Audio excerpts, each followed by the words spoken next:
Welcome to Vatsala's kitchen. ഇന്നത്തെ recipe പാലക്കാടൻ സ്പെഷ്യലാണ്, മുളക് വറുത്തപ്പുളി. ഇത് വളരെ സിമ്പിളായിട്ടുള്ളൊരു കറിയാണ്. ഒഴിച്ചുണ്ണാൻ വേണ്ടിയിട്ട് നല്ല വെള്ളം പോലെ ഉണ്ടാവും. ഇത് ഒരു പുളി കലക്കിയിട്ട്. അപ്പോൾ അതിൻ്റെ ഇൻഗ്രീഡിയൻസ് എന്തൊക്കെയാണെന്ന് പറയാം. ഞാനിപ്പോൾ ഇവിടെ കുറച്ച് വെക്കണുള്ളൂ, അതുകൊണ്ട് ഒരു ചെറിയ ക്വാണ്ടിറ്റി എടുത്തിട്ടുള്ളൂ. ഒരു നാരങ്ങ വലിപ്പത്തിൽ പുളി, ഒരു 10 ചുവന്ന മുളക്, ഒരു 8 ചെറിയ വെങ്കായം, 1 ടീസ്പൂൺ കടുക്, ഒരു 3/4 ടീസ്പൂണ് വെന്തയം. ഇതാണ് ഇതിന് വേണ്ട ഇൻഗ്രീഡിയൻസ്. ഇതിൽ കറിവേപ്പില വേണ്ടവർക്ക് ചേർത്ത് കൊടുക്കുക. ഞാനിതിൽ കറിവേപ്പില ഇടാറില്ല. ഉള്ളി ഇതാ മുറിച്ച് വെച്ചിട്ടുണ്ട്. നമുക്കിപ്പോൾ ഈ ചുവന്ന മുളകിന് പകരം പച്ചമുളകോ കാന്താരിയോ ഉപയോഗിക്കാം. മുളക് ഇങ്ങനെ ചെറിയ കഷ്ണങ്ങളാക്കി വെച്ചിട്ടുണ്ട്. ഗ്യാസിൽ ഒരു ചട്ടി വെച്ച് കൊടുത്തിട്ടുണ്ട്.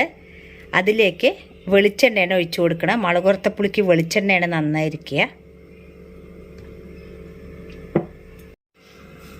ആദ്യമായിട്ട് കടുക് ഇട്ട് കൊടുക്കുക. കടുക് പൊട്ടിയിട്ടുണ്ട്. ഇനി നമുക്ക് അതിൽ ഉലുവ ഇട്ടിട്ടുണ്ട്. കറിവേപ്പില ആവശ്യമുള്ളവർക്ക് ഇട്ട് കൊടുക്കാം, നമ്മൾ ഇടണില്ല അതിൽ. നമുക്ക് വീട്ടിലിപ്പോൾ കഷ്ണങ്ങൾ പച്ചക്കറികളൊന്നും ഇല്ലെങ്കിൽ എളുപ്പത്തിലൊരു കറി ഉണ്ടാക്കാൻ പറ്റും ഇത് ഒഴിച്ചുണ്ണാൻ വേണ്ടിയിട്ട്. ഇനി മുളക് ഇട്ട് കൊടുക്കുക.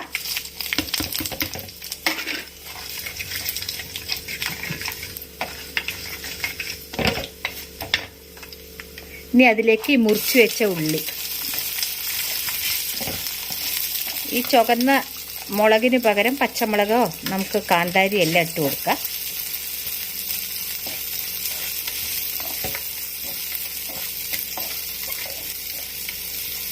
ഇത് നല്ലൊരു ബ്രൗൺ കളർ ആവണ വരെ നമുക്ക് വറുക്കണം. ഉള്ളി ഈ കളറാവുമ്പോൾ നമുക്ക് ആ പുളി പുഴിഞ്ഞത് ഒഴിച്ചു കൊടുക്കാം.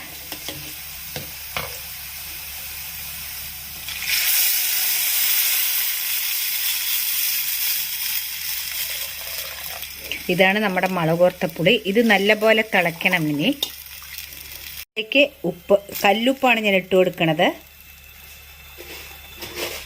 ഉപ്പ് നമ്മൾ ടേസ്റ്റ് ചെയ്ത് നോക്കിയിട്ട് പോരെങ്കിൽ കുറച്ചുകൂടി ഇട്ട് കൊടുക്കുക.